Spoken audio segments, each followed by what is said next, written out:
guys, I'm back at it. Just wanted to do a quick video since you guys loved my why you shouldn't buy a Land Cruiser video so much. A lot of the comments, great. So figured I'd do a video on why you should buy a Land Cruiser, why it's worth it. And so with my story, like I mentioned before, I've had my Land Cruiser before it was popular. So back then I was in college, it was totally worth it for me because it was cheap. No one really knew about it because it was the mom car, so therefore I bought it. And kind of with that, I started to learn everything about it that was more superior than other vehicles for off-roading. One of the reasons is the straight axle, right? Everybody kind of loves the Jeeps because of their way of articulation, and off-road obstacles because of this straight axle. And that's one of the reasons I like it too, but it's also could be a con, right?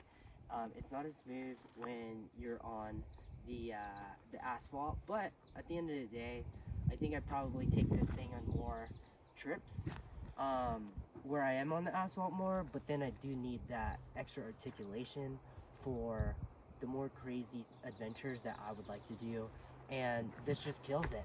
I remember taking it out to Ocotillo, and there was that one section where you just had these mud humps that were super aggressive, and I remember going up it and not even a single tire spin with that, so which makes this truck really great.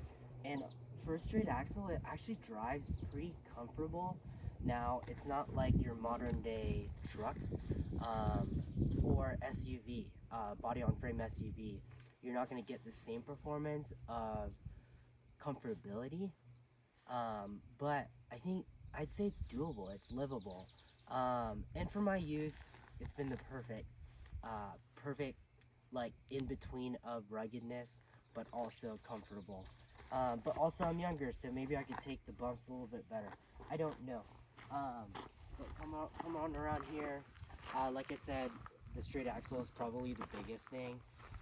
But also, I love that from the factory, it's very capable. I stuck with the OEM rims because I'm cheap, but also it just does the job. And it's a 16-inch tire or 16-inch rim already. Slapped some 285s on there, and honestly, it does pretty well. It already has a pretty good amount of clearance from underneath. Not like your independent front suspension, like your FJ or Tacoma or 4Runner. Those are going to be a little bit higher because, especially if you lift them. This one, the only way you could really lift it is by getting bigger springs, but that's only for body lift. And if you want to get your bottom end higher. Sorry, I'm not really not being able to put words together right now, but if you want to get your most bottom point higher, it's going to have to be bigger tires. And from the factory, you can slap on 35s. I've been thinking about it, but a lot of the re-gears, I don't know. I don't want to go through the process of re-gearing, so 33s work just fine for me. And it's preferably the tire I want. I'm getting about 14 miles to the gallon, so it's pretty decent. I think my Tacoma was getting about 15 or 17 if I'm mostly on the highway. So there wasn't much of a difference between the two of them. So yeah, honestly, great platform. And then come on, another thing I love about it, split rear end. You got the tailgate and then the hatch. So with that, you get a lot of room, and we built this platform pretty recently, and we've just been able to use it for camping. We're out camping right now. I figured it's the best time to take a video. We have all our stuff here. Platform's huge. And it's about 5'11". I'll make a video more. Sorry, our stuff's coming. This one goes, but I'll make more of a video on this too. But it's so big. I was previously camping in the back of a 5-foot bed Tacoma on a camper show, and it just wasn't very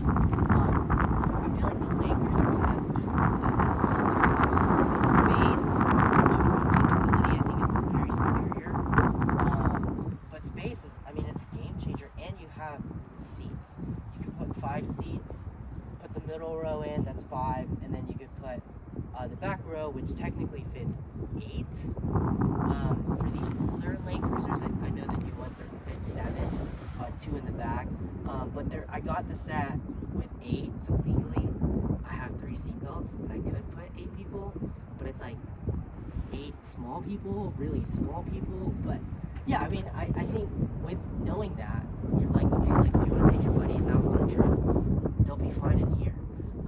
And for my friends that, you know, we all go up to Mammoth, we take the Tacoma, they kind of complain in the backseat, especially if they're more of a full-size person, like I guess a more average normal human being. It's just hard to fit in the back of a Tacoma just because of the leg room. So the Land Cruiser, they said they loved it. You know, very comfortable in the back. I have the cloth seats, and just the upgraded the front ones, but cloth seats in the back work just fine. And it's great. And also, this is a plus. I don't know if many people use Land Cruiser rear spare tire carriers, but if you look underneath, my rear tire still fits. So which is pretty rad, because in my Tacoma I couldn't fit a 33 in there because it was too big because of the short bed, but this is a plus. It does hang down pretty low, but not lower than my hitch, which you could see I'm kind of rubbing a ton here. Took it out to Broken Arrow, and yeah, so I'm kind of debating now whether to get a swing out and get the high clearance rear bumper, but we'll see. Yeah, so yeah, come on over here. Another thing I really love about it is the slide out windows. I just feel like I'm in like the safari jungle, just ready to hunt pigs and cows and I don't know. So this is pretty sweet. Being able to slide it out, you know, for camping. It kind of reminds me of a camper shell, right? With the slide out windows. Pretty sweet. I know a lot of people do the gull wing. I mean, this one works just fine for me. I guess the sucky thing about it is you can't, you know, it's hard to get the most of this window, but I mean, just for my opinion, I don't want to spend too much money on something that already functions, at least for my personal conviction. And then another thing I love about it is the roof rack. The roof rack's very sturdy. I don't have the cover anymore, unfortunately, because it came off, but very sturdy.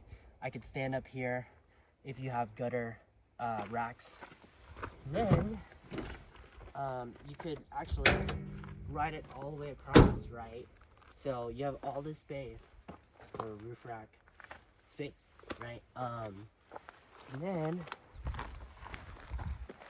this is kind of a controversial topic because a lot of people end up swapping out their motors for an LS, and I actually really like the 1FC FE because it's reliable, it's tried and true, and I have about 254,000 miles on it. I don't even think the head gasket's been done, but I've been able to take it out on a ton of trips, and I just kind of replaced it with OEM parts, making it reliable.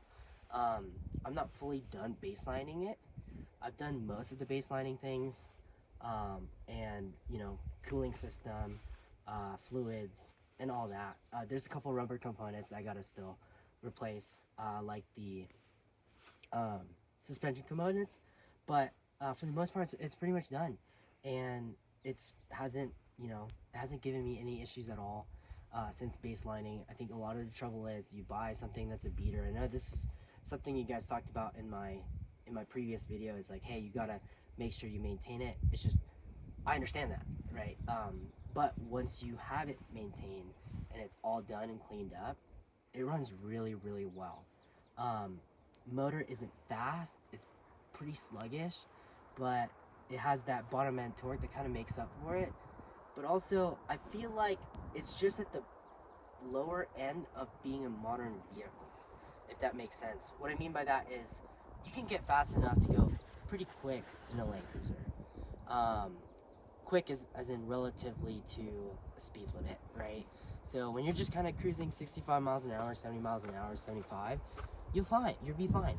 Now, I do kind of, on my trips, I give about a 5-minute delay, because it does take a while to get up to speed, but once it gets to speed, it's just fine. Mountain passes ain't too great. You know, I usually take overdrive off and keep the power button on, but it's totally bearable.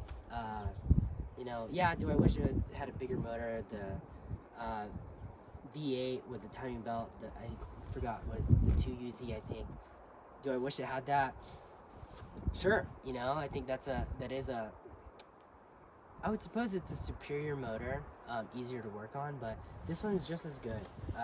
Yeah, it eats up more gas, less horsepower, but for the time, I think it's way over-engineered, and it's great.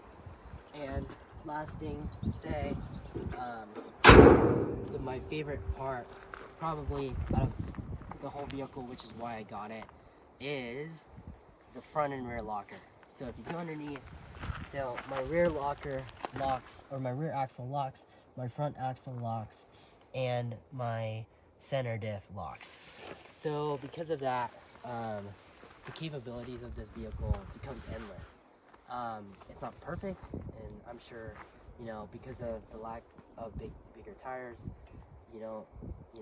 I can't get too crazy with obstacles, right? Otherwise, I'm bottoming out. But it's done everything I've wanted it to do. I've done more on the, I'd say like 6th level in Moab, and that's kind of just, you know, I don't use my truck to like go crazy like rock crawling. I use it to get to destinations, and it does the job for me, and that's why I love my Land Cruiser. So, yeah, I know I kind of degraded it a little bit on that first video, but I want you guys to know, like, I kept it, and this is the longest car I've ever owned because I actually really enjoy it and all the memories I've had with it. It just reminds me of the 90s era, and simple, built well, over-engineered, and very, very capable. So, yeah, hope you like it.